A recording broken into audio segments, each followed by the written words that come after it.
लो बिहा चाहिँ स्टार्ट भयो। हिजोको भिडियोमा चाहिँ काम सघाउन आएको थियो। आजको भिडियोमा चाहिँ बिहा कस्तो भयो भनेर तपाईँलाई देखाउँदैछु। बिहामा सबै तयार भयो। बिहाको जुन बेहुला छ उसको चाहिँ उहाँ कालिम्पोङ हो घर, अनि उहाँकोबाट सबैजना आउनु भएको थियो कालिम्पोङबाट पनि। त्यहाँदेखिको यहाँ सबै अब प्रोग्रामहरू हुँदैछ।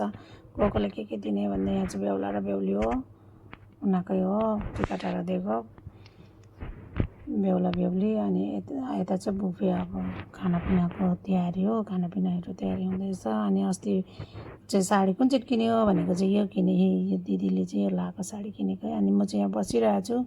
मलाई चाहिँ यहाँ रक्सीपट्टि राखिदिएको छ लेडिसहरूको, कोले खान्छ यसो आएर दिनु भनेर चाहिँ रक्सीपट्टि राखिदिएको छ। अनि यहाँ चाहिँ बेहुलीको फुपू र काका बात गर्दै थियो।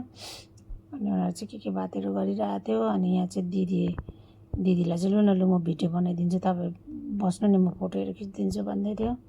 अनि दिदी चाहिँ हाँसेको गरिरहेको थियो। अनि तपाईँको साडी यस्तो गरेर गर्नु नि, म फोटो खिचिदिन्छु भन्दै यहाँ चाहिँ म चाहिँ